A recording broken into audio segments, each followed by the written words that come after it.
பாவம் இல்லை, வஞ்சகம் இல்லை,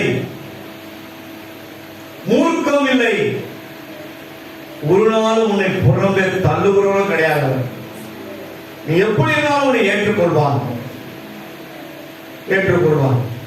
சபை உன்னை சீர்படுத்துவதுதான் சபை, உன்னை ஆயத்தப்படுத்துவதுதான் சபை. எப்படியாவது தேவனுடைய ராஜ்யத்திற்கு மணவாளன் வரும்போது மணவாட்டியாகிய சபை எடுத்துக்கொள்ளப்பட வேண்டும். அதுதான் உண்மையான தேவனின் நியாய தீர்ப்பு. அதுக்கு நம்ம ஆயத்தமாகணும்னா அவர் காலை பிடிச்சுக்கணும், அவர் கையை பிடிச்சுக்கணும், அவர் நம்ம கையை பிடிச்சுக்குவார். நம்ம விட்டுடுவோம், அவரை நம்மளை விட்டுருவார். வேத வசனம் இருக்குதா இல்லையா? இருக்கு, தேடி பாருங்க, இருக்கு.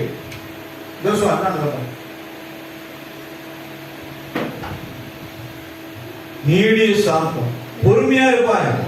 யார் எப்ப ரட்சிக்கணும் நமக்கு தெரியும். தொடர்ந்து நம்ம குடும்பத்துல பிரேமுக்காகவும் நம்ம சகோதர பரத்துக்காக ஜெபிக்கிறோம். இன்னைக்கு அது நமக்கு கஷ்டமா இருக்கலாம். இந்த மனுஷன் இப்படி நம்மளை ஆட்டி படைக்கிறாரு. அவரே உன் குடும்பத்தை பொறுப்பேற்று ஒரு நாளைக்கு நடத்துவாங்க. விடிகாலம் சொல்லுவார், இன்னைக்கு ஆலயத்துக்கு போனோமா, சீக்கிரம் எழுந்து ரெடி ஆகுங்க. அவரே கேட்டு வருவார். நடக்கும். நீ விசுவாசி, உன்னுடைய சாட்சி அவரை மாத்தணும். நம்ம சாட்சியா இருந்தா கண்டிப்பா ஒரு கீழே பொறுத்து கொண்டுவா. நம்ம தான் இருக்குது. ஒரு மனுஷன் ரட்சிக்கப்படுறது யாருகிட்ட இருக்குது?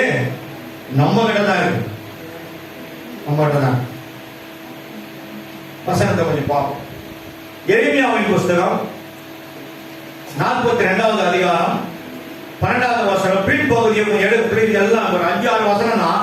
நீங்க கொஞ்சம் இதை பார்க்கணுன்றதுக்காக தான் நான் கொஞ்சம் கிளீனா வரேன். எவ்வளவு கஷ்டப்பட்டு எல்லாம் ப்ரிப்பேர் பண்ணி உட்காந்து 1 மணி நேரம் உட்காந்து ரெடி பண்ணி மறுபடியும் ஒன்று செக் பண்ணி பார்த்து ஏதாவது வசனம் ஏதாவது மாறி எழுதிருக்கோம்.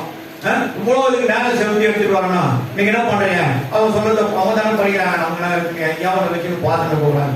இப்படி எல்லாம் இருந்தீங்கன்னா சைபர்ல தான் இருப்பீங்க. சைபர் அதுக்கப்புறம் முன்னாடி ஒண்ணு போனதான் வேல்யூ, இல்லைன்னா சைபராகவே போயிடாது. எழுந்து வாசிமா 42:12. உங்களுக்கு இரக்கம் செய்வேன். போதும். தேவன் சொல்றாரு, இந்த மாதம் நான் உங்களுக்கு இரக்கம் செய்வேன். ஜோரா தட்டுங்க. இரக்கம் செய்வேனா இனிவு மனசு சஞ்சலப்படுவதே கிடையாது. நீ துக்கப்பட வேண்டிய அவசியமே இல்லை, வேதனை அடைய வேண்டிய அவசியமே இல்லை. எல்லா காரியத்தையும் தான் சேர்த்து சொல்றாரு. இந்த மாதம் நான் உனக்கு இரக்கம் செய்வேன். என்ன அர்த்தம்? நான் உனக்கு நன்மை செய்வேன். நான் உனக்கு நன்மை செய்வேன். இனி நீ துக்கமாக இருப்பது இல்லை. இல்லை. ஏன் நீங்க துக்கப்படணும்? துக்கப்பட வேண்டிய அவசியம் இல்லை. துக்கமா இருக்கிறவரை சந்தோஷமா மாத்துறதா நம்ம இயேசு. யாருக்குள்ள வசனம் உள்ள போயிட்டே இருக்குதோ அந்த முகங்கள் பிரகாசமாவதை நம்மளால பார்க்க முடியும். அவருடைய இருதயங்கள் களிப்புறுவதை பார்க்க முடியும். மனமகிழ்ச்சி உண்டாகும். வேத புஸ்தகத்தை நீ நேசித்தாலே போதும். என்ன உண்டா உங்களுக்கு? மிகுந்த நேசிக்கிறவங்களுக்கு, படிக்கிறவங்களுக்கு சொல்லுங்க. ஏன்னா பாத்தி கலப்பற நீங்க முடிக்கிறீங்களா? சொல்லுங்க. நேசிக்கிறவங்களுக்கு படிக்கிறீங்களே இல்லையோ, ஆனா நேசிக்கிறவங்க மிகுந்த சந்தோஷம். ஆனா வாசிக்கிறவங்களுக்கு மகாபெரிய சந்தோஷம். தரங்க தாண்டி ஜோரம் தாண்டி மகாபெரிய சந்தோஷம். அதை தவிர வேற ஒன்றும் மேற்கொள்ளாது. ஏன்னா நீங்க காலையில ஏந்து 5 அதிகாரம் படிச்சீங்க. இப்ப 5 மாசத்துக்கு புதிய ஏற்பாடை முடிச்சாச்சு. 1 நாளாக 2 நாளாக முடிச்சு, 1 ராஜாக்கள் 2 ராஜாக்கள் முடிச்சு, அதுக்கப்புறம் அங்க போயிட்டு இருக்கேன். காரணம் நிறுத்த முடியல. இதை வாசிச்சுட்டா இவங்களோட போதும், அப்புறம் பார்க்கலாம், உங்களால நிறுத்தவே முடியாது. வாசிக்கிறவங்களுக்கு மட்டும் தான் தெரியும் இந்த ரகசியம். நிறுத்த முடியாது. அது நான் ஸ்டாப் டிரைவ்ல போயிட்டே இருக்கும். 5 அதிகாரம் படிக்கணும்னு நினைப்பாங்க. 10 அதிகாரம் 15 அதிகாரம் போயிடும். வாசிக்கிறவங்களுக்கு கர்த்தர் அவ்வளவு சமாதானத்தை நிரப்பவர் கொள்ளணும்னாக்கா வீட்டுக்காரருக்கு சண்டை போட்டு போடணும். இவருக்கும் இருதயம் கலைந்து போயிருக்கணும். நீங்க நேரா ஒன்றும் பேசாதீங்க, அந்த மனுஷனை திட்டாதீங்க, போறேன் எப்படி அப்படியே போயிடுவானா, அதெல்லாம் சொல்லாதீங்க. ஆனா பைபிள் எடுத்து படிச்சு பாருங்க, பைபிள் எடுத்து படிச்சு பாருங்க, உன் இருதயத்தை சமாதானத்தினால கர்த்தர் நிரப்புவார். நாங்கள் அனுபவிச்சிருக்கோம். அதனால தான் சொல்றேன், ஆண்டவர் இந்த மாசம் உங்களுக்கு இரக்கம் செய்வேன்னு சொல்றார். இதுதான் நம்ம வாக்குத்தத்தம் 42:12 பின்பகுதி. நான் உங்களுக்கு இரக்கம் செய்வேன், நான் கைவிட மாட்டேன்னு அர்த்தம், உனக்கு விட்டுற மாட்டேன்னு அர்த்தம், உனக்கு உதவி செய்வேன், உன்னை மீட்டு எடுப்பேன். நீ கீழே விட போறது இல்லை, துக்கமாக இருக்க போறது இல்லை, நீ துக்கமடைய போவது இல்லை. சரி, 2வது காரியத்தை வாசிப்போம். சங்கீதம் 145 8வது வசனம். எல்லாருமே எழுதிக்கினே கொஞ்சம் பாருங்க, புத்தகத்தை பாருங்க, வாசிப்போம். கர்த்தர் இரக்கமும் மன உருக்கமும் நீடிய சாந்தமும் மிகுந்த கிருபையும் உள்ளவர். நான் சொல்றேன், எந்த கடவுளுக்கு நான் இருக்குதுன்னு எங்கெங்க காட்டாங்க சொல்லுங்க. எவ்வளவு பேரு இந்து மார்க்கத்துல இருந்து ஆலயத்துக்கு வந்தீங்க சொல்லுங்க போங்க. நானே 2 கையோட தூக்கிறேன். எல்லாம் இப்படிதான் வந்திருக்கும். ஆனா அங்கெல்லாம் கூட அது இல்லை, அங்கெல்லாம் இருக்குதா இல்ல. ஆனா இங்க சேனைகளை கர்த்தர் சொல்றாரு 145:8 கர்த்தர் இரக்கம் உள்ளவர். நம்பர் 1. 2வது, உனக்கு மேல எவ்வளோ ஒரு கரிசனம் உள்ளவரா இருந்தா, நீ படுற கஷ்டத்தை பார்த்து, நீ படுற வேதனையை பார்த்து, துன்பத்தை பார்த்து, வியாதியை பார்த்து, பலவீனத்தை பார்த்து, போராட்டத்தை பார்த்து அவர் சொல்றாரு மன உருக்கம் உள்ளவர் மேல. 2வது, மன உருக்கம் உள்ளவர், உனக்கு உதவி செய்வாரு. ஆனா நீ எப்படி இருக்கிறன்னு பார்த்தா செய்வார். நீடிய சாந்தமும் மிகுந்த கிருபை அளிக்கிறதுக்கு அவரு மிகுந்த கிருபை அளிக்கிறார். உனக்கு அவர் ஆயத்தமா இருக்கார்.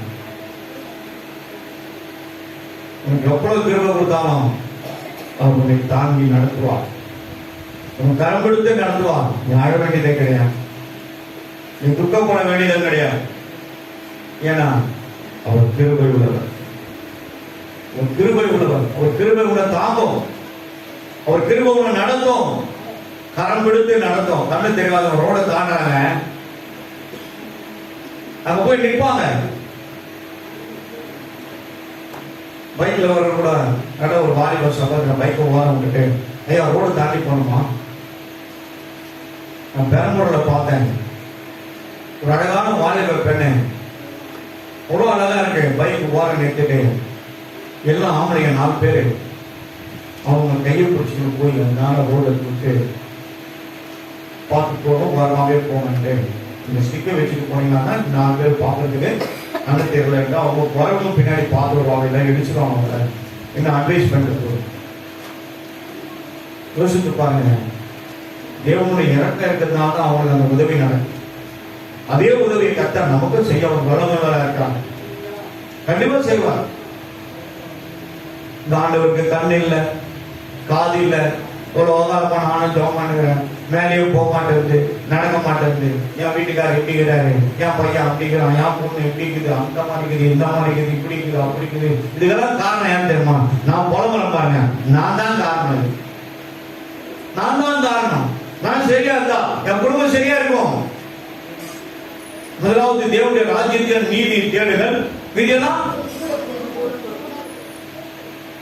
கூட கூடியவா கூட கொடுப்பாங்களா?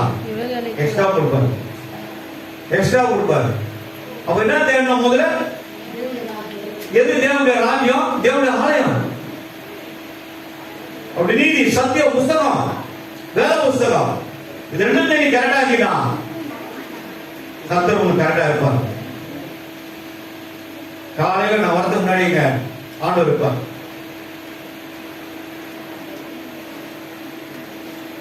உண்மையாவே சொல்றேன், எத்தனையோ நான் கவனிச்சிருக்கேன். அப்படியே மூவம், அப்படியே பூ வாசனை பயங்கர, எல்லா பூவும் சேர்ந்து வாசனை வர மாதிரி. மேல வந்து மிளகாய் போட்டு பயமா இருக்கு, எனக்கெல்லாம் மேலதான் இருக்கு. காரணம் என்னமா? அவர் சமூகம் நமக்கு சந்தோஷம். அவர் சமூகம் என் சந்தோஷமே, அது நிறைவான சந்தோஷமே. என் பாத்திரம் நிரம்பி நிரம்பி வழியுதே ஆனந்தம் பேரானந்தமே. அவர் ஆலயத்துக்குள்ள வந்துட்டோமா, அதோடைய சந்தோஷம் வேற எதுவும் கிடையாதுங்க. நம்ம பாத்திராலும் அன்பினாலும் மகிழ்ச்சினாலும் சமாதானத்தினாலும் வசனத்தினாலும் தேவ பிரசனத்தினாலும் அதை நிரப்பி வழிகிற பாத்திரமா நம்ம மாற்றிக்கலாம். அதுக்குதான் சொல்றது சீக்கிரமா சீக்கிரமா சீக்கிரமா. ஆனா உங்களை மாத்திக்கிட்டே நீங்க ஆயத்தமா இல்லை, ஆயத்தமா இல்லை. ஒரு கூட்டம் வரும்போது எழுதி வச்சுங்க. அன்னைக்கெல்லாம் நீங்க யாருன்னே தெரியாது. எங்களுக்கு கிட்ட வந்து கூட ஜெபம் பண்ணி நிக்க முடியாது. உலகமா கூட ஜெபம் பண்ணிக்கிற போன் சொன்னா என்ன பண்ணுவீங்க சொல்லுங்க, வச்சுக்குவீங்க. புதுசா வந்து ஜனங்க ஜெபம் பண்ணிக்கிட்டான்னு சொல்லி நம்ம என்ன பண்ணணும்? விட்டு கொடுக்கணும், விட்டு கொடுக்கணும். 5 சகோதரி பாருங்க போட்டுருவேன், அவங்க தான் சகோதரி நீங்க ஜெபம் பண்ணுவாங்க. மாறும் மாறும் மாறப்போகுது. 2 சர்வீஸ் நடத்த போறோம், கண்டிப்பா நடக்கும். ஆண்டவரே யார்கிட்ட பேசணும் சொன்னேன், நான் 1000 பேருக்கு மேல அவங்க ஞானஸ்தானம் கொடுக்கணும். ஆண்டவரே என் நோக்கம் பெருசா இருக்கும், நடக்கும். இது வரைக்கும் குறைஞ்சது ஒரு 250-300 பேருக்கு நான் கொடுத்தாச்சு. 3 ட்ரிப் வந்தவங்க போயிட்டாங்க, 4வது ட்ரிப் வந்தவங்க நின்னாங்க. வந்து போறது ஒரு ட்ரைனிங் நம்மளுக்கு ஆண்டவரே ஆவிக்குரிய ட்ரைனிங் கொடுத்தாரு. ஒரு கூட்டத்தை கொடுப்பாங்க, அதுதான் நீங்கள். அவர் இரக்கம் உள்ள தேவன், ஒரு மன உருக்கம் உள்ள தேவன், நீடிய சாந்தம், மன உருக்கம், கிருபை நிறைந்து காண்பவர். யாருக்காவது சொல்ல முடியுமா இதெல்லாம் அவருக்குள்ள ஒரு நல்ல ஒரு குவாலிபிகேஷன் சொல்ல முடியுமா? எந்த கடவுளை நம்மளால நீட்ட முடியும்? அவர் பரிசுத்தர், சேனைகளின் கர்த்தர். இவ்வளவு பெரிய ஒரு தேவனை வைத்துட்டு நம்ம ஏன் துக்கமுகமா இருக்கிறோம்? தேட வேண்டிய விதத்தை தேடாதனாலதான், அவர் ஆராதிக்கிற விதத்தை ஆராதிக்காததான். அவர் சமூகத்தில் உட்காரணும், உட்கார்ந்து தேடி சோதனை பண்ணி பாருங்க. சங்கீதம் 50:23 எடுத்து படிமா. சோதனை பலியிடுகிறவன் என்னை மகிமைப்படுத்துகிறான். மகிமைப்படுத்து, மகிமைப்படுத்து. அவர் உன்னை மகிமைப்படுத்துவார், நீ அவரை மகிமைப்படுத்து. கர்த்தர் உன்னை மகிமையாய் ஆசீர்வாதங்களை நடத்துவார். ஒன்றும் குறைவில்லாமல் இருக்கும், குறைவுகளை நிறைவாக்கி நடத்துவார். சோதனை பலி புத்தகத்தை வர போட்டு கையில கொடுத்துருக்காங்க. அப்ப கூட அந்த புத்தகம் 10 ரூபாய் புத்தகம். இந்த வேலை போனா எவ்வளவு வேலை இருக்கு நமக்கு. இதை எங்க எடுத்து நம்ம படிக்கணும், பைபிள் படிக்கவே நேரம் எங்க சோதனை பள்ளி படிக்கணும். மஞ்சு இங்க இருந்தது ஒரு நாளைக்கு 1000 சோதனை பள்ளி எடுத்து. நீங்க அவங்க குடும்பம் எவ்வளவு ஆசீர்வாதமா இருக்கிறாங்க தெரியுங்களா? 2 வருஷத்துல அவ்வளவு நன்மையை பெற்றுப்பாங்க. வீட்டுக்கார ரட்சிப்புள்ள நடத்திச்சு, பையனை ரட்சிப்புள்ள நடத்திச்சு, அவ்வளவு காரியம் நடந்தது. சோதனை வீடு கட்சி போய் சேர்ந்தான். எல்லாத்துக்காக ஜோம் பண்ணதுனால நீங்க தான் சபை, நம்ம சபையார போனோம். போயிட்டு அந்த வீடு பிரதிஷ்டை பண்ணி அந்த பிள்ளைகளுக்கு ஜப கூட்ட நடத்தி கொடுத்துருவாங்க. ஒரு ஆசீர்வதிக்கப்பட்டாங்க. கர்த்தர் உங்களுக்கு வச்சிருக்கிறார், உங்களுக்கு கொடுக்க ஒரு ஆயத்தமா இருக்கிறார். ஆயத்தமா இருக்கிற நீடிய சாந்தம் எப்போ தரணும், எந்த நேரத்தில் தரணும் அவருக்கு தெரியும். அந்த நேரத்தில் கரெக்டா கொடுத்தாரு, கரெக்டா கொடுத்தார். 2004 இருந்து வீடு வாங்கும்போது, இடம் வாங்கும்போது ஃபர்ஸ்ட் ஃப்ளோர்ல 2 போர்ஷன், செகண்ட் ஃப்ளோர்ல 2 போர்ஷன், கீழே ஒரு போர்ஷன், 5 போர்ஷன். 5 10 என்னாச்சு? 90,000 போயிடுச்சு. 1 லட்சம் ரூபாய். ஜாலி ஜாலி என்ன பண்ணாரு? காலி ஆகிட்டாரு. ஜாலி என்ன பண்ணாரு? ஆண்டவரே காலி ஆகிட்டாரு. ஜாலியாக இருக்கும் போற வாப்பா இருக்கிறதுலயே பாடு அனுபவிக்க தெரியுமா? சபை வச்சு நடத்தணும், சபை வச்சு நடத்தணும். ஏன்னா எல்லாருடைய காரியங்களை நமக்கு சொல்லும் போது அவங்களுக்காக ஜெபிக்கும் போது சில காரியங்கள் நம்ம தாக்கும், நம்மளோட போராடும். ஆவியில விடுதலை இங்க வந்தவங்க எல்லாரும் விடுதலை ஆயிட்டாங்க. ஒரே ஒரு கேண்டிடேட் தான் விடுதலை ஆகுது. ஏன்னா உள்ளவே செய்யற உனக்கு இஷ்டம் போல வருது, இஷ்டம் போல போறது. யார் அந்த மாதிரி வந்து போவாங்க சொல்லுங்க. சாதாரண வந்து பார்த்தா போய் வந்து இருக்கக்கூடாது, இருக்கக்கூடாது. நோவாவோட வார்த்தைக்கு எல்லாம் முடிஞ்சதுன்னு வானம் பார்த்தார். ஒரு வானத்துக்கு நேரம் பார்த்து கையை தூக்கி கத்துவாரு, கத்தரை முன்னினா ஆண்டவர் என்ன பண்ணாரு, அதுல இருக்கிற ரெண்டு ஜோடியான விலங்குகளை கூட்டி சேர்ப்பார் அந்த பேழைக்கு. சிங்கத்துக்கும் வைக்கல் தான், யானைக்கும் வைக்கோல் தான், நம்ம தோணுகிற சுண்டேலிக்கும் வைக்கோல் தான். எல்லாரும் கொண்டு வாழ்ந்ததுல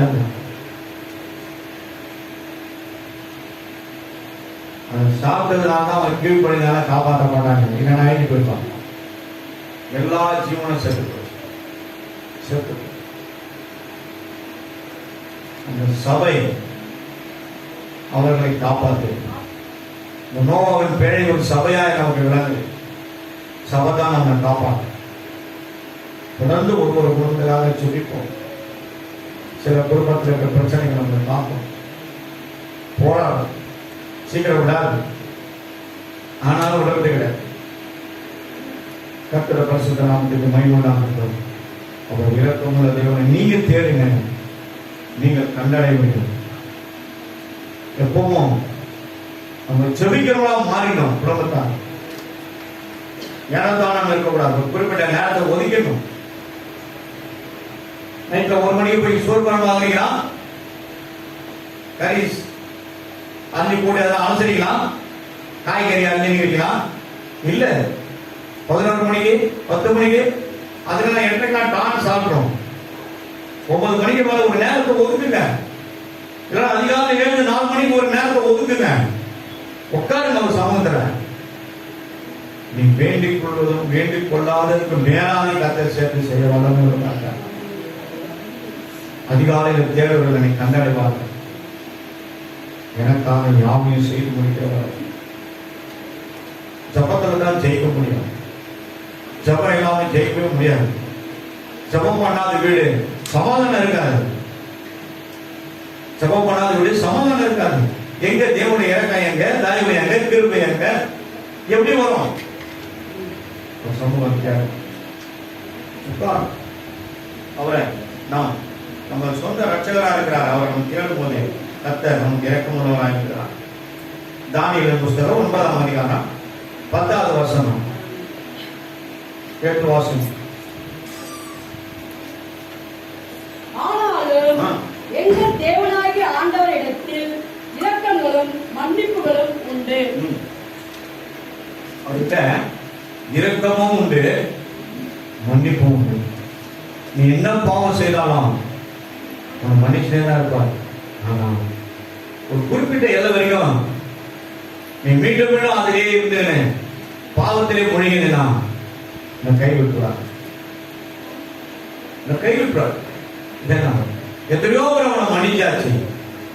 பல ஆண்டு காலமா நீ அப்படியே முழுகி போயிருந்தீனா ஆண்டவர் சொல்றாரு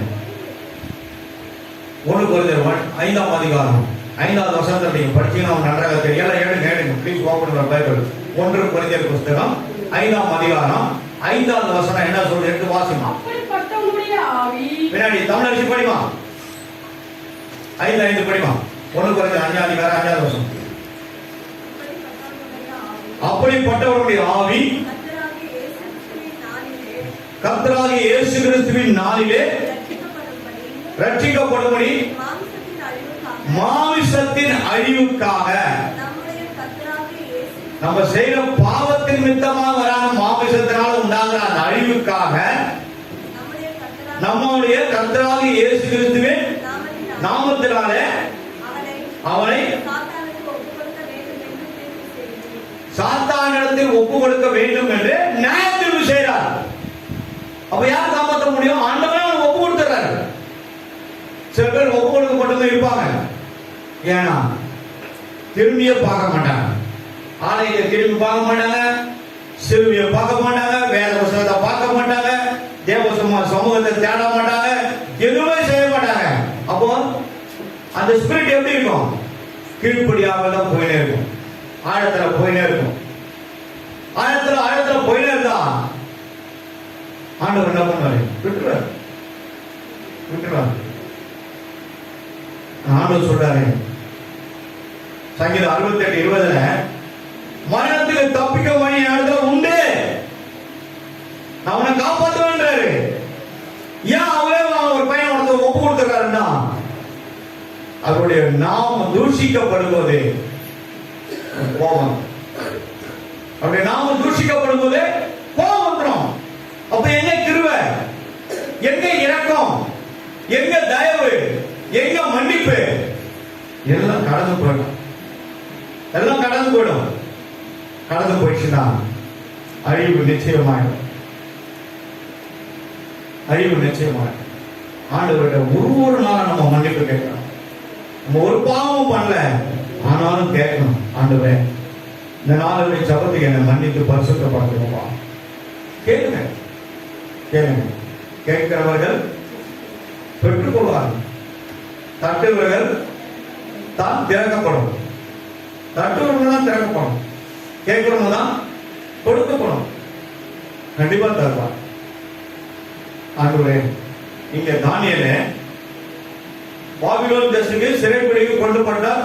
இஸ்ரவேல் தேசத்துல இருந்து அவர் தன் சொந்த ஜனங்களுக்காக ஜெபிக்கிறாரு. ஜெபிக்கும் போதுதான் என் ஜனங்கள் மனங்கா கழுத்துள்ள ஜனங்கள் எரேமியா சொல்வாரு. எசேக்கியேல் என்ன சொல்வாரு? கலகக்காரர்கள், கலகக்காரர்கள் கலகம் பண்ணினாங்க. கலகக்காரர்கள், கலகம் எங்க ஆரம்பிக்கிறது? கலகம் கிறிஸ்துவதான் சொல்றார் ஆண்டவர்.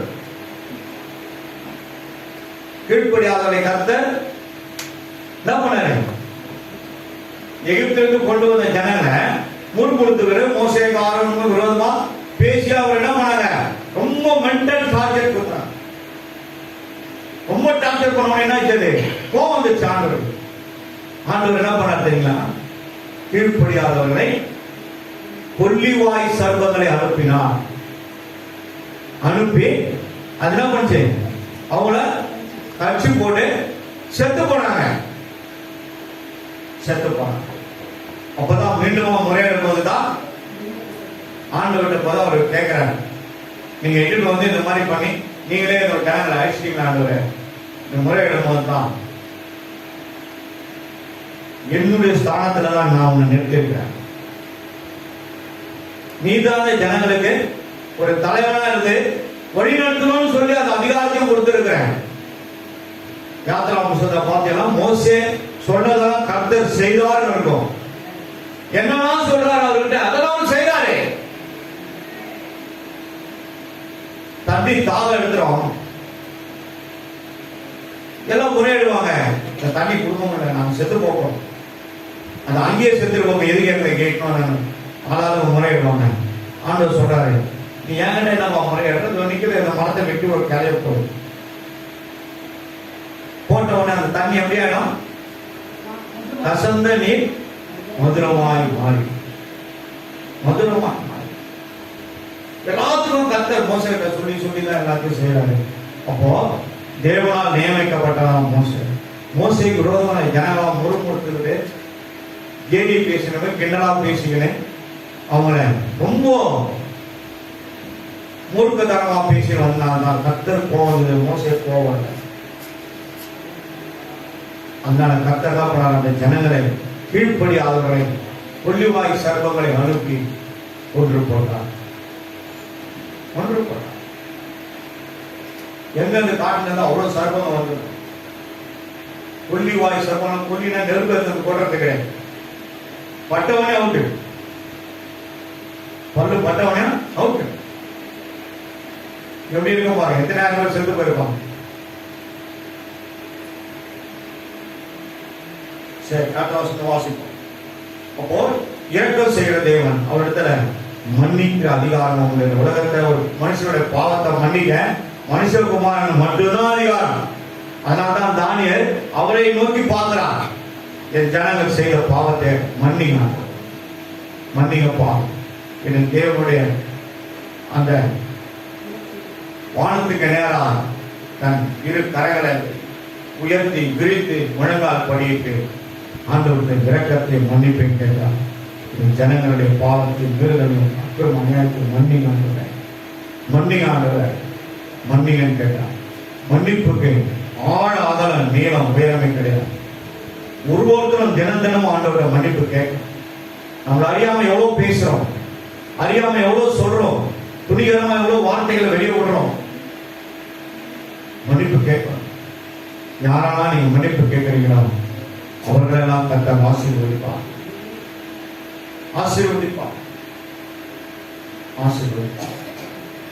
நீ ஆசீர்வாதமா இருக்கணும்னா ஆண்டவர்கிட்ட மன்னிப்பு கேட்கும். கர்த்தர் உன்னை மாற்றுவார், மறுரூபமாக்குவார். யோனாவின் புஸ்தகம் 4ஆம் அதிகாரம் 4 அதிகாரம் 48 வசனம். 2 முறை நான் மரித்தாலும் எனக்கு நலமா இருக்கும். ஆண்டவருடைய சொல்றாரு யோனாவை பார்த்து கேட்பாரு, எதுவரை நீ எரிச்சலா இருப்பாய்? நான் மரணம் பரைந்தும் எரிச்சலா இருப்பது நலமா இருக்கும். ஆண்டவருடைய சொல்றார். கோபம்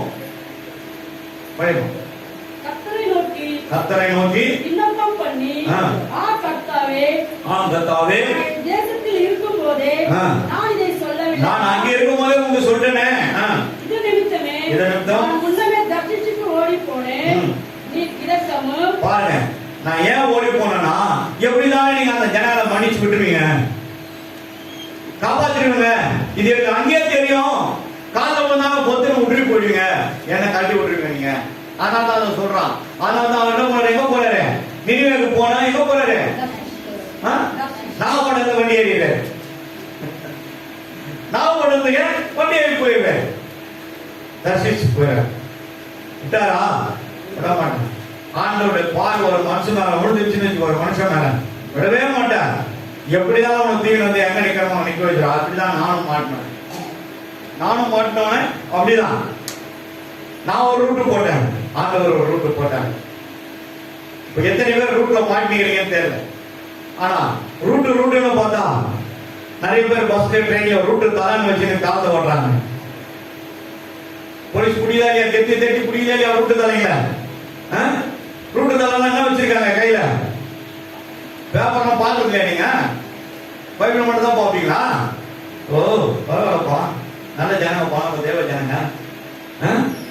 ரூட்டு தலைங்க பெரிய பெரிய கத்தி வச்சிருப்பாங்க. அவங்க கூட கேங்கஸ். ஆனா எந்த ரூட்ல போனாலும் சரியான ரூட்ல எடுத்து நம்மளை நிறுத்திடுவாங்க. ஆயிடும். அந்த ஏரியாவுக்குள்ள வர வரைக்கும் விட மாட்டேன், இதை மாற்ற வரைக்கும் விட மாட்டேன். போயிட்டு மாட்டி தலையில துண்ட காட்டுற வரைக்கும், வெள்ள துண்ட காட்டுற வரைக்கும் விட மாட்டேன். சுத்தி வருவா, பிடிச்சி எங்க நிக்க வைக்கணும் அவங்க நிக்க வச்சுவா. அப்பதான் அதுக்கு அடுத்த வேலையை பார்ப்பாங்க. உண்மையில இதே மாதத்துல ஒரு பாஸ்ட் கேட்டேன், ஏமா இங்க ஒரு சர்ச் இருக்குது, அண்ணாட ஒரு இருக்குது, இங்க ஒன்று இருக்குது, நீ என்னப்பா இங்க நடுவில் வந்து போடுங்க. என்னத்த போட்டேன் எனக்கே தெரியல, போடுங்க. என்ன சொல்றீங்க ஒன்றும் புரியல எனக்கு. ஏன் உங்கெல்லாம் எவ்வளவு சர்ச்சுலாம் இருக்குது, கும்மிடி போனா எவ்வளவு இடம் காலியாக இருக்குது, எவ்வளவு கிராமங்கள் காலியாக இருக்குது. நான் சொன்னேன் கும்மிடியை பத்தி உங்களுக்கு என்னங்க தெரியும் சொல்லுங்க. 5 வருஷம் நான் ஒர்க் பண்ணியிருக்கேன். குறைஞ்சது நானே என் மனைவி 2 பிள்ளைங்க சேர்ந்து 15-20 கைப்பிடி கொடுத்துருக்கோம். சொல்லிட்டு நான் சில ஒரு 25 கிராமத்தில் சொன்னவர்கிட்ட ஒரு மாதிரி ஸ்டன் ஆயிட்டேன். எல்லாம் முடிச்ச பிறகுதான் கர்த்தர் என்னோட பேசினாரு, வீட்டு மேலதான் என்னுடைய சபையை நான் கட்ட போறேன். மறுபடியும் திரும்பி வா அவர்கிட்ட கேட்டேன், யாரோட முதல்ல சொல்லிதான் நாங்கள் ஏதாவது வேலை செய்திருக்கிறேன். இல்லை, அந்த பகுதிக்கு நீ வேணும்னு தான் அவன் இடம் போனேன். 10,000 மக்களுடைய கைப்பிடியை இன்னைக்கு நிறைய பேர் அங்க ரட்சிக்கப்பட்டது. நிறைய போதகர் சொல்ல நான் கேள்விப்பட்டேன். அப்போ நம்ம கொடுக்கப்பட்ட அந்த ஒரு கைப்பிரதி அநேக வேலைகளை நாம் செய்து அநேகரை ரட்சிப்பு இருக்கு, அநேகரை அவர் மனதிரும்ப செய்திருக்கு, அநேக மக்கள் ரட்சிக்கப்பட்டிருக்காங்க, புதிய புதிய சபைகள் கட்டப்பட்டிருக்கு. அங்க சோத்து பார்க்கணும் ஒரு கிராமம், சிட்டில இருந்து 2 கிலோமீட்டர். அந்த கிராம அதிகாரி ஐயா நான் ஒரு கிரவுண்ட் இடம் தரேன்னு சொன்னாரு. அப்போதான் ஆண்டவர் நீங்க தான் கட்டணும், வீட்டு மேலதான் எனக்கு தரை தண்ணி ஆரம்பிக்கணும். அது அப்படியே விட்டு அதுக்கப்புறம் போகலாம். இப்போ ஆண்டவர் அங்க ஒருத்தர் நியமனம் பண்ணியிருக்காருன்னு அர்த்தம். சுவிட்ச் ஆஃப் பண்ணணும், செல்ல சுவிட்ச் ஆஃப் பண்ணணும். நான் இங்க எடுத்துன்னு வரவே மாட்டேன். தேவ சமூகம், தேவ பயம் இருக்கு. தேவன ஆலயத்துக்கு நம்ம ரொம்ப ஜாகிரதையா பரிசுத்த சேனைகளே கத்த அவர் போவாரம் நம்ம நாட்டு.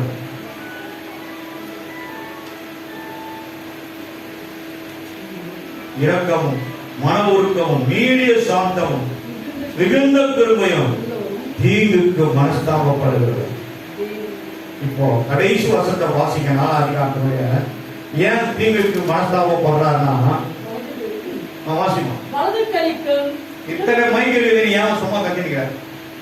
வலது கைக்கும் இடது கைக்கும் வித்தியாசம் அறியாத, பாருங்க, வலது கைக்கும் இடது கைக்கும் வித்தியாசம் அறியாத 1,20,000 பேர் வாழுகிற மகா நகரமாகி நினிவே பட்டணத்துக்காக நான் வருத்தப்படாமல் இருக்கணும் ஆண்டவர்.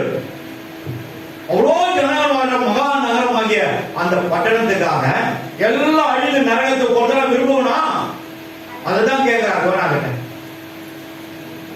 அப்போ அவ்வளவு ஜனத்தையும் அவனோட பாவங்களை மன்னித்து விடுதலையாக்கி கர்த்தரை தேடுகிற ஒரு இருதயத்தை அவருக்குள்ள என்ன பண்ணாரு? மாத்திட்டாரு.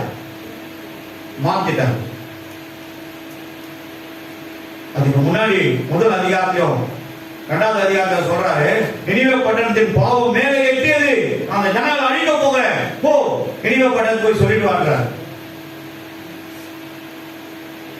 சோதகுமார் அழிக்க போறேன்னு சொல்லி யார்கிட்ட போய் சொன்னாரு? ஆபிரகாமிட்ட சொன்னாரு. ஏன் ஆபிரகாமிட்ட போனாரு? லோத்து குடும்பம் இருக்குது, ஆபிரகாமோடு வந்தவங்க, ஆபிரகாமுடைய சொந்தக்காரர், சித்தப்பா. அவரு ஆபிரகாம் வந்து லோத்துக்கு சித்தப்பா. அந்த குடும்பத்தை விடுதலை ஆக்கிறதுக்காக தான் ஒரு நீதிமானா இருக்கிறான். அவனை காப்பாத்துறான் ஆண்டவர் திட்டம் வைத்தார். ஆபிரகாம் கேட்கறதுக்கு முன்னாடி ஆண்டவர் திட்டம் வச்சுட்டார், அவனை காக்கணும். ஆனா இவரு கேட்கிறாரு, இந்த மாதிரி நாங்க அழிக்க போறோம், நம்ம போறோம், 100 நீதிமான் அழிச்சிட்டீங்களா, 50 நீதிமான் ஆண்டவர் கோபம் வரக்கூடாது. நான் கேட்கிறேன் கேள்விக்கு 10 நீதிமான் அழிட்டீங்களா சொல்லி காதல் வாங்கி கேட்டு போயிட்டே இருப்பாரு. கரெக்டா எங்க போவாங்க, போய் சேர்த்துவாங்க. லோத்து குடும்பத்தை மட்டும்தான் காப்பாற்ற. லோத்துக்கு 2 பிள்ளைங்க, பெண் பிள்ளைங்க. அந்த திருமணத்துக்கு கூட அந்த ஊர்ல 2 பையனை தயார் பண்ணி வச்சிருக்காரு. அவங்ககிட்ட கூட சொல்லுவாரு, பா நீங்க வந்துருங்கப்பா, நீங்களும் அவங்க கூட சேர்ந்து அழிஞ்சிட்டு போறீங்க, வந்துருங்க போயிடலாம். வேலையில வந்து ஒன்றும் நடக்காது. அவனும் சேர்த்தான். என்ன இறங்கிச்சது வானத்துல இருந்து?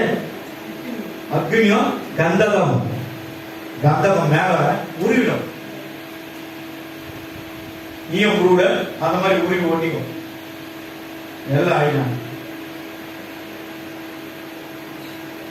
ஆயிட்டாங்க, செத்து போனாங்க. ஆனா இங்க அதே தேவன் சொல்றாரு 4:2 இரக்கம் மன ஒழுக்கம் நீடிய சாந்தமும் மிகுந்த கிருபையும் தீங்குக்கு மனஸ்தாபப்படுகிறார். தீங்குனால அழிக்க போகக்கூடாது, பாவத்திற்கு விடுதலையானு சொல்லி ஆண்டவர் என்ன பண்ணாரு? ஒரு சான்ஸ் கொடுத்துதான் யோனாவை அந்த பட்டணத்துக்கு அனுப்புறார். இன்னும் 40 நாட்கள் இருக்கிறது, இந்த பட்டணம் அழிய போகுது, உன பாவம் மேலே எட்டியது என்று கர்த்தர் எச்சரிக்கிறான்னு சொல்லுவாங்க. ஒரு புது கடவுளை பற்றி போய் ஜனங்களுக்கு சொன்னா எப்படி ஏற்றுக்கொள்வாங்க? ஆனா இந்த மனுஷன் சொல்றது உண்மையா இருக்குமா பொய்யா இருக்குமா? ஒருவேளை உண்மையா தான் நம்ம ஆஞ்சி செத்து போவேன், பரவாயில்ல வாங்க விசுவாசித்தார்கள் நம்பினார்கள், கீழ்ப்படிஞ்சாங்க, ஒருமனப்பட்டாங்க, ரெட்டு உடுத்தி சாம்பல்ல உட்கார்ந்தாங்க. 3ஆம் அதிகாரத்தை வீட்டுல போய் படிச்சு பாருங்க. ஒரு சின்ன குழந்தை கூட கத்துறாங்க. ஆடு மாடு புலி ஒன்னும் கத்தல, எல்லாம் சேவல் சும்மா ஆடுதே அமைதியாரு. என்ன திடீர்னு எழுப்பி என்ன பண்ணது, கொகர்கோன்னு கத்தம். அது கூட வாயில இவங்க அமைதியா இருந்தான். ஒரு மாடு கத்தம், ஆடு கத்தம், எதுவுமே கத்த சைலண்டா எல்லாம் தேவனை துதிக்க துதிக்க துதிக்க துதிக்க ஆராதிக்க. எப்படி துதித்து இருப்பாங்க, எப்படி ஆராதித்து இருப்பாங்க, ஒரு பாட்டம் தெரியாத எந்த கடவுளை துதிக்கிறது, எந்த கடவுளை பத்தி இந்த மனுஷன் சொன்னா. ஆனாலும் தேவனை தேடினாங்க, உண்மையுள்ள தேவனை தேடினாங்க. அந்த மன உருக்கம் உள்ள தேவன் அந்த ஜனங்களுக்காக மனஸ்தாபப்பட்டு அவர்களை பாவத்திலிருந்து விடுதலையாக்கி அவர்களை தேவன் ரட்சித்து 1,20,000 ஜனங்களை ரட்சித்தார். ஒரே ஒரு வார்த்தை நான் நினைவே பட்டணத்துக்கு கடந்து போன யோனா சொன்ன ஒரு வார்த்தை அந்த மக்களை ரட்சித்தது. முகா நகரமாக நினைவே பட்டணம். அந்த தேவன் சொல்றார், இறக்க மன உறுப்பு நீடிய சார்ந்த மிகுந்த கிருபை தீர்ந்திருக்க மனஸ்தாபப்படுகிறவர். யாத்ரா புஸ்தகம் 34வது அதிகாரம் 6வது வசனத்தையும் 7வது வசனத்தையும் மைக்கில் வாசனம்.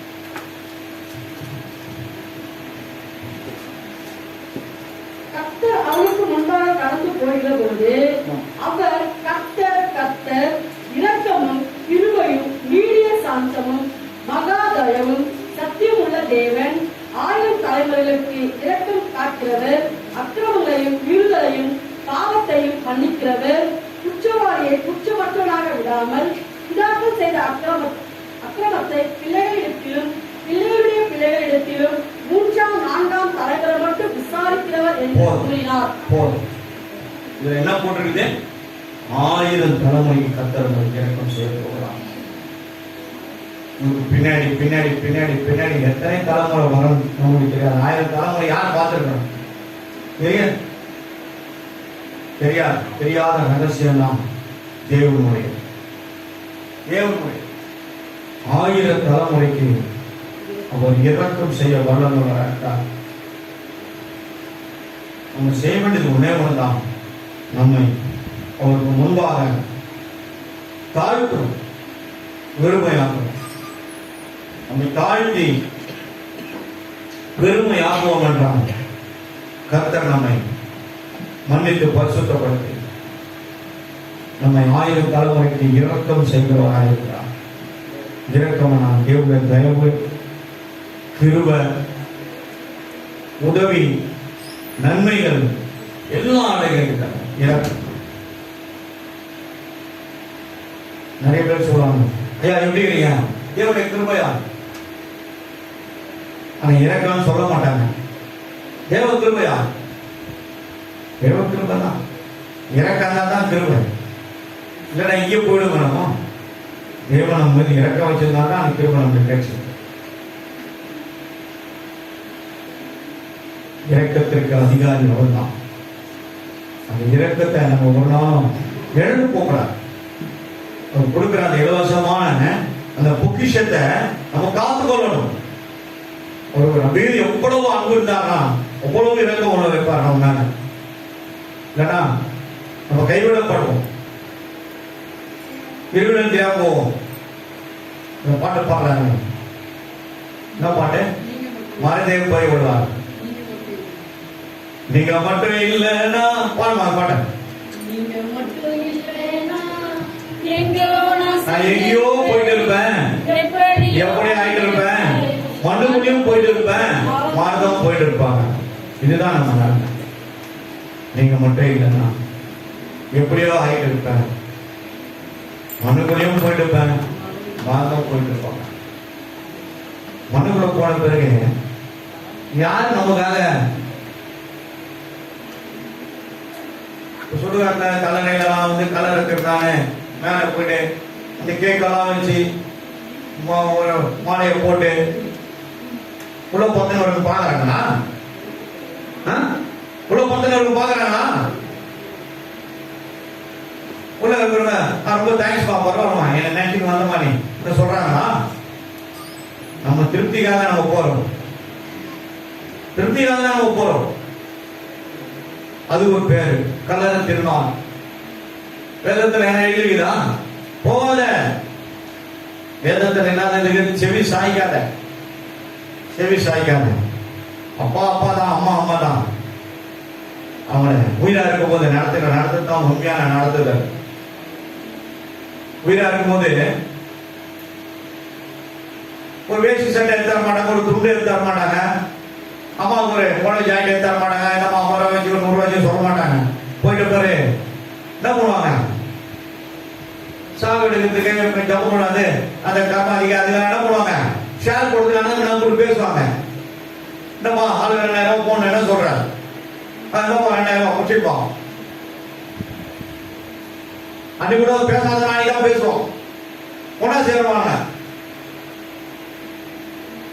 இது ஒரு ஒற்றுமையா? ஆனா நம்ம தேவன் அப்படி அல்ல. 1000 தலைமுறைக்கு உனக்கு இறக்க நடத்துகிறது. அதே 1000 தலைமுறை இன்னொரு இடத்துல இருக்குது. யாத்திரா புஸ்தகம் 20ஆம் அதிகாரம் 6வது வசனத்தை வாசிப்போம். என்னிடத்தில் அன்பு கூர்ந்து என் கற்பனைகளை வேதத்தினுடைய ஆதாரங்களை சத்தியத்தை நீ கை கொண்டு இருப்பாயானால் 1000 தலைமுறைக்கு நான் உனக்கு இரக்கம் செய்கிறவனாய் நான் இருக்கிறேன்.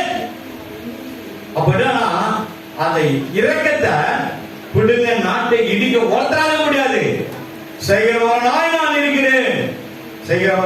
இருக்கிறேன். அப்படின்னா நான் செய்து கொண்டே இருப்பேன். அது கரைஞ்சிடாது, அது நின்றாது. அது உலகத்துல வாடுற வரைக்கும் பின்னாடி வரணும். கரெக்டா எழுதிக்கா இருப்பாங்க. இரக்கம் செய்கிறவங்களாகவே இருக்கிறேன். முடியல, செஞ்சுக்கிட்டே இருப்பேன். அவர் இரக்கம் உள்ள தெய்வம், மனதுருக்கம் உள்ள தெய்வம். நான் உனக்கு இரக்கம் செய்கிறவா இருக்கிறேன். தேவனுடைய இரக்கம் நம் மீது இருக்குமானால் நம் குடும்பம் சமாதானமா இருக்கும். நம் குடும்பத்துல பிளவு இருக்காது, நம்ம குடும்பத்துல சண்டை இருக்காது, சச்சரவுகள் இருக்காது, வீணான செலவுகள் இருக்காது, போராட்டம் இருக்காது, நைட்ல தூக்கமே வரமாட்டேங்குது. ஒரே ஒரு அதிகாரத்தை எடுத்து பைபிள படிச்சுட்டு படுத்து பாருங்க, நல்லா தூங்குவீங்க, நல்லா தூங்குங்க.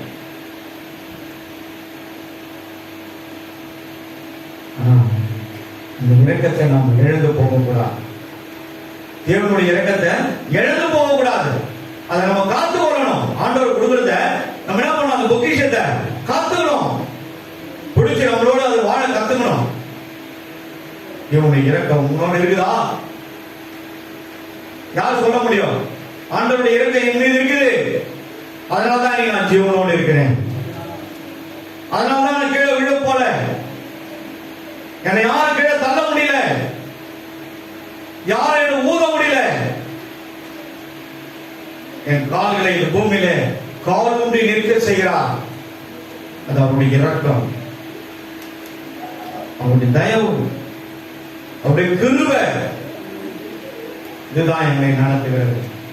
தேவனுடைய பிள்ளைகளை நடத்துறதே இதுதான்.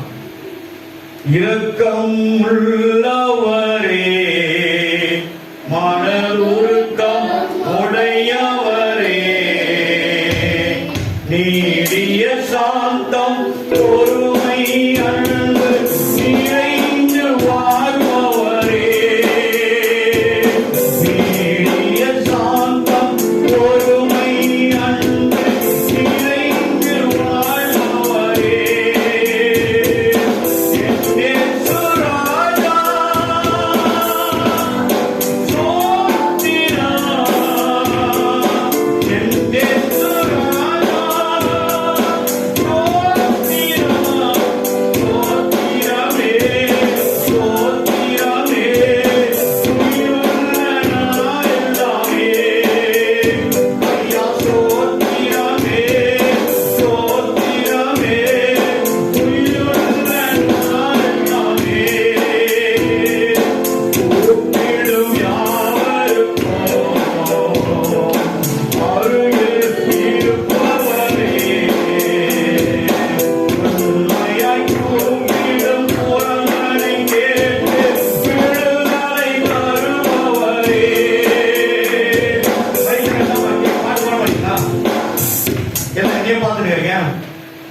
உண்மையாய் கூப்பிடும் புறந்தனை கேட்டு விடுதலை தருபவரே. நேற்று ராஜா சோத்திரம், நேற்று ராஜா சோத்திரம், சோத்திரமே.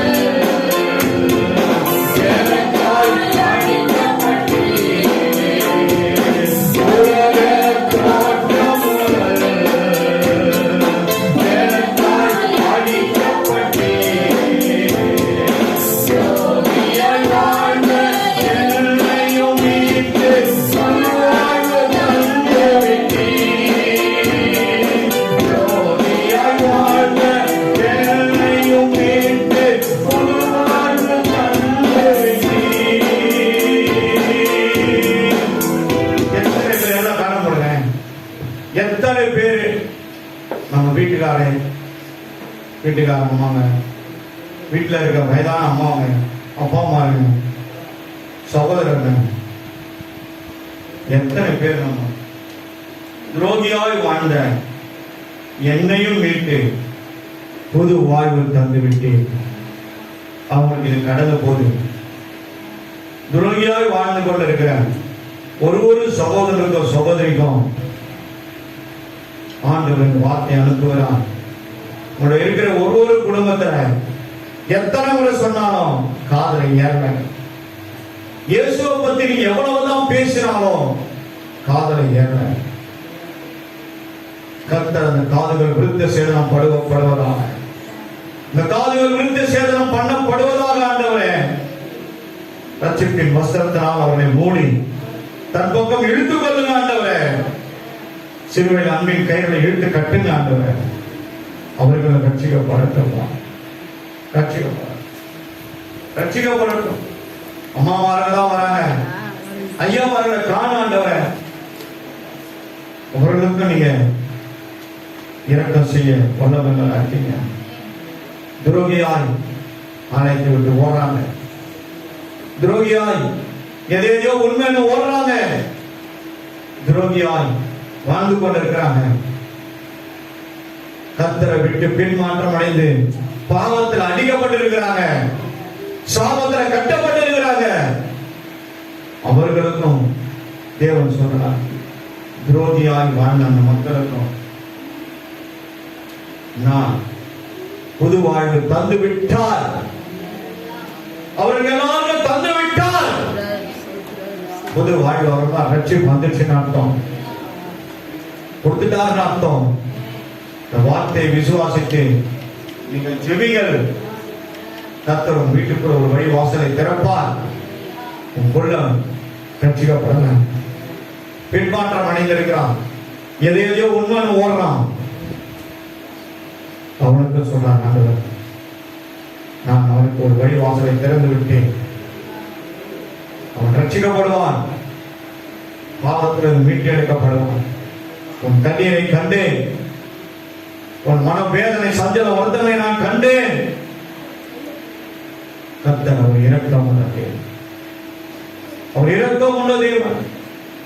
அவர் இரக்கம் செய்கிறவராக இருக்கிறார், அவர் இரக்கம் செய்கிற வண்ணமாகவே இருக்கிறார். அதை தவிர வேறு ஒன்று வருகிறார். அன்பின் பிதாவே, குமாரனுடைய நாமம் மகிமைப்பட்டது. இது எனக்கு காண்பித்தது அந்த பிள்ளைகளுக்கு அறிவித்திருக்கிறாங்க. அதோடு இணைத்து ரட்சிக்கப்படாத இருக்கிற மக்களுக்கு அவர்களும் துரோகியாய் வாழ்ந்த மீட்டு எடுத்திருக்கிறேன் சொல்லியிருக்கிறார். அவர்களை நான் கைவிடவில்லை. என்னுடைய இரக்கம் அவர்கள் மீது இருக்கிறது. அவர்களை கண்டிப்பாக ரட்சிப்பேன், விடுதலையாகுவேன் என்பதையும் நான் அறிவித்திருக்கிறேன். உடைய நாமத்தில் நின்று அறிவித்திருக்கிறேன். அந்தந்த வீடுகளை கடந்து போகட்டும் ஆண்டவரே. யார் விட்டெல்லாம் ரட்சிக்கப்படாது, இந்த கணவன்மாரெல்லாம் கடந்து போகட்டும். அவர்கள் எல்லாரும் ரட்சிக்கும். ஒருத்தர் நரகத்துக்கு போட்டு அவர் சித்தம் அல்ல. எல்லாரும் இந்த பேழைகளை கொண்டு வரலாம். திட்டம் தீர்மானம். இந்த திட்டத்தின் தீர்மானத்தை நிறைவேற்றித்தான் வார்த்தைகளை எங்களுக்கு ஆசீர்வதித்து இந்த மாதம் முழுவதுமான எங்களுக்கு இரக்கம் செய்கிறவராகவே இருக்கிறீர்களா. எல்லா காரியத்திலும் நீங்க எங்களுக்கு இரக்கம் செய்து வருவதற்காக நன்றி அப்பா. தாழ்த்தி ஒப்புக் கொடுக்கிறேன். இயேசு நாமத்தில் செபிக்கிறோம் பிதாவே. ஆமென். ஆமென். உட்கார்ந்து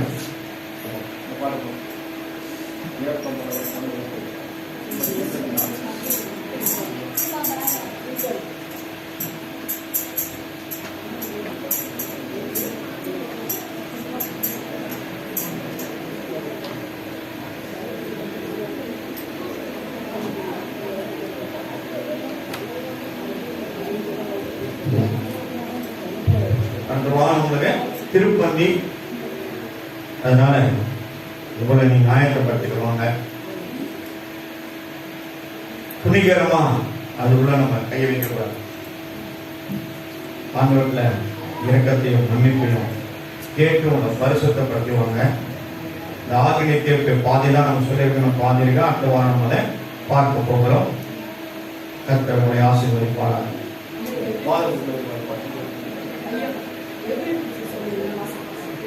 இந்த மாசம் எப்படியோ கொடுத்துருவோம். அவங்க அந்த ஓனர் யாருமோ அந்த ஓனர்கிட்ட கொடுத்துருவோம்.